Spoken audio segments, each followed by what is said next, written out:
स्वागत है आप लोगों का हमारे चैनल में। आज हम बात करेंगे एसआईआर के जो नोटिस आ रहे हैं उसके बारे में। जैसा कि आप लोगों को मालूम होगा दोस्तों, जिनके फॉर्म में कोई भी मतलब दिक्कत हुई है, कोई फार्म में कमी थी, उनके सबके नोटिस बीएलओ के थ्रू उनके घर पर पहुंचा दिए गए हैं। तो जिन दोस्तों के नोटिस आए हुए हैं एसआईआर के, तो उन्हें क्या करना है, कैसे क्या करना है, तो इस बारे में कंप्लीट जानकारी इस वीडियो में मिलने वाली है। तो वीडियो में आखिर तक बने रहिए। जैसे कि दोस्तों आप हमारी होम स्क्रीन पर देख सकते हैं SIR 2026 upload upload documents against logical discrepancy notice online. तो जैसा कि यहाँ पर एक जो नोटिस की प्रक्रिया है वो आप ऑनलाइन भी अपने किसी भी अपने पोर्टल से ऑनलाइन कर सकते हैं।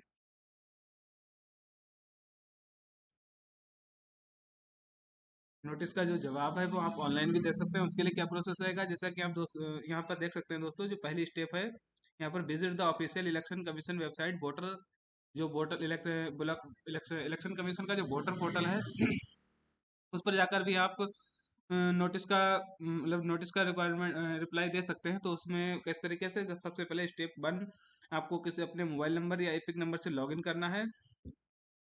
और लॉगिन करने के बाद नेक्स्ट प्रोसेस रहेगा जो, वो इस तरीके से आप देख सकते हैं। यहाँ पर हमें अपना मोबाइल नंबर, जैसा कि अगर आपका मोबाइल नंबर रजिस्टर है तो ठीक है, नहीं रजिस्टर है तो यहाँ पर साइन अप बटन पे क्लिक करके साइन अप करना है और फिर उसके बाद रजिस्टर लॉगिन करना है। लॉगिन करने के बाद आप देख सकते हैं इस तरीके से, जो S I R special intensive revision 2026, यहाँ पर आप हमें दो ऑप्शन देखने को मिल जाएंगे, S I R last S I R और सबमिट डॉक्यूमेंट्स अगेंस्ट नोटिस। तो हमें जैसे कि अब आपका नोटिस आया हुआ है तो नोटिस वाले बटन पे क्लिक करके यहाँ पर हमें अपना एपिक नंबर डालना है, और एपिक नंबर डालने के बाद हमें सेंड ओटीपी पे क्लिक कर देना है। जो हमारा रजिस्टर्ड नंबर होगा उस पर ओटीपी चली जाएगी, और उस ओटीपी को यहाँ पर एंटर करने के बाद यहाँ पर इस तरीके से आपकी डिटेल शो हो जाएगी। आपका नाम, पिता का नाम, एपिक नंबर और आपकी हियरिंग डेट और कौन सा स्टेट है, सारी डिटेल यहाँ पर हमको शो हो जाएगी। उसके बाद हमें क्या करना है, स्टेप 6 में आना है, और यहाँ पर अपने अपलोड सपोर्टिंग डॉक्यूमेंट, जैसा कि अब डॉक्यूमेंट्स की बात करते हैं तो आप लोगों को किस तरीके से कौन कौन से डॉक्यूमेंट्स लगाना है, तो इस तरीके से यहाँ पर ओटीपी अपने अपलोड डॉक्यूमेंट्स, उसके बारे में हम आगे बात करेंगे डॉक्यूमेंट्स कौन कौन से लगेंगे। तो यहाँ पर प्रूफ ऑफ आइडेंटिटी और proof of date of birth, दोनों डॉक्यूमेंट्स यहाँ पर एक्सेप्टेबल हैं।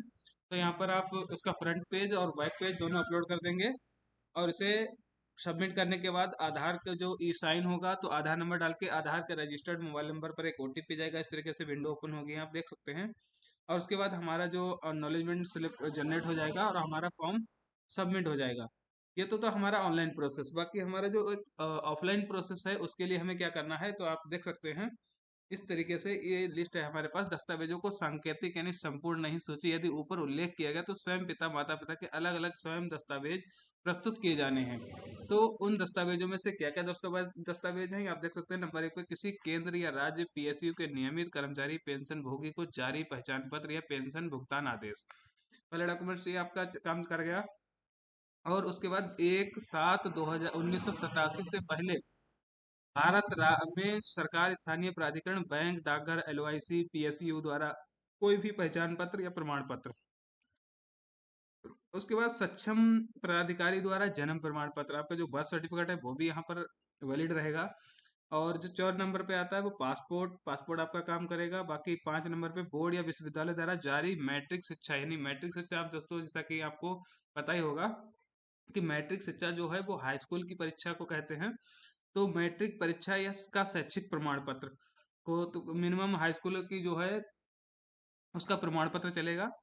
और यहाँ पर 6 नंबर पे सक्षम राज्य प्राधिकारी द्वारा जारी स्थानीय निवास प्रमाण पत्र, यानी कि जो स्थानीय निवास प्रमाण पत्र होता है सक्षम अधिकारी द्वारा, वो निवास प्रमाण पत्र काम करेगा। और वन अधिकार प्रमाण पत्र सक्षम प्राधिकारी द्वारा जारी ओबीसी एससी एसटी का कोई भी जाति प्रमाण पत्र, जो मतलब तहसील द्वारा जारी होता है जो जाति प्रमाण पत्र, वो वाला जाति प्रमाण पत्र। और राष्ट्रीय नागरिक रजिस्टर जहाँ भी ये प्रचलन हो, ये नागरिक रजिस्टर जैसा कि हर जगह प्रचलन नहीं है, तो राष्ट्रीय नागरिक रजिस्टर जहाँ भी प्रचलन मतलब जहाँ पर बनते हैं वहां पर आप देख सकते हैं, दे सकते हैं। बाकी 10 नंबर पे आप देख सकते हैं स्थानीय प्राधिकारियों द्वारा तैयार किया गया परिवार रजिस्टर। परिवार रजिस्टर की नकल जी हर जगह उपलब्ध है, हर जगह बन भी जाती है पूरे भारत में। तो ये परिवार के रजिस्टर नकल और सरकार द्वारा कोई भी भूमि मकान आवंटन प्रमाण पत्र, सरकार द्वारा जैसे कि कोई ग्रामीण क्षेत्रों में लोगों को पट्टा वगैरह जो दिए जाते हैं भूमि के, तो वो उसका आवंटन प्रमाण पत्र एक दिया जाता है, वो प्रमाण पत्र वो भी काम करेगा। आधार के लिए आयोग के पत्र संख्या 23/2025 ERS खंड 1 दिनांक 9/9/2025 के माध्यम से जारी अनुदेश लागू होंगे और दिनांक 1/7/2025 के संदर्भ में जारी बिहार SIR निर्वाचक नामावली का अंश।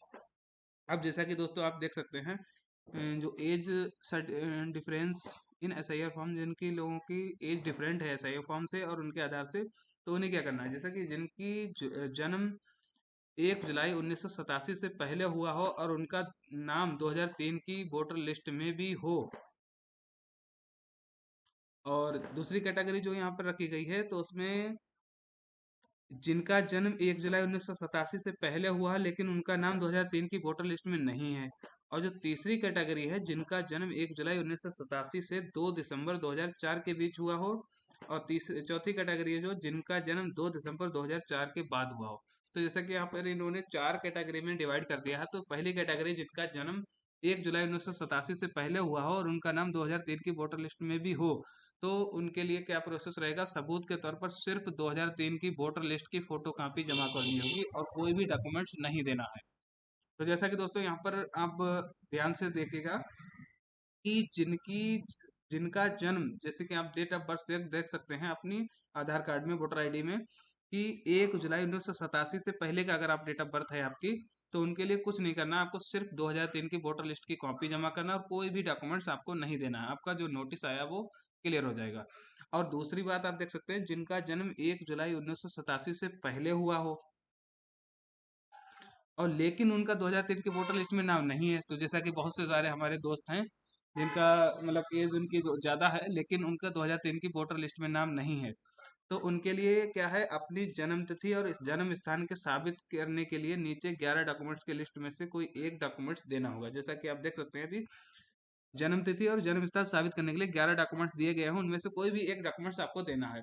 और जो तीसरी कैटेगरी जिनका जन्म 1 जुलाई 1987 से 2004 के बीच में हुआ हो, तो उनके लिए 2 डॉक्यूमेंट्स देने होंगे जो नीचे दिए गए 11 डॉक्यूमेंट्स की लिस्ट में से, जैसे कि अपने लिए एक, तो अपनी जन्म तिथि और जन्म स्थान साबित करने के लिए एक देना पड़ेगा, एक माँ या बाप में से किसी एक पक्ष का जन्म तिथि और जन्म स्थान साबित करने के लिए। और जो चौथी कैटेगरी आई है जिसका जिनका जन्म 2 दिसंबर 2004 के बाद हुआ, तो उनको 3 डॉक्यूमेंट्स देने होंगे। नंबर 1 अपने लिए अपनी जन्म तिथि और जन्म स्थान साबित करने के लिए, जैसा कि आप बर्थ सर्टिफिकेट मान सकते हैं, और एक बाप का जन्म तिथि जन्म स्थान साबित करने के लिए, और एक माँ का जन्म तिथि और जन्म स्थान साबित करने के लिए। एक जरूरी बात, माँ बाप के डॉक्यूमेंट्स के लिए अगर कैटेगरी सी और डी के वोटरों के माता पिता का नाम 2003 की वोटर लिस्ट में है और उनके जन्म के सबूत के तौर पर उनकी लिस्ट की फोटोकॉपी भी काफ़ी होगी। ये फोटोकॉपी आपको अपने BLO से मिल जाएगी या फिर आपको इसको ऑनलाइन भी डाउनलोड कर सकते हैं। अपने माता पिता को कोई भी डॉक्यूमेंट देने की जरूरत नहीं है।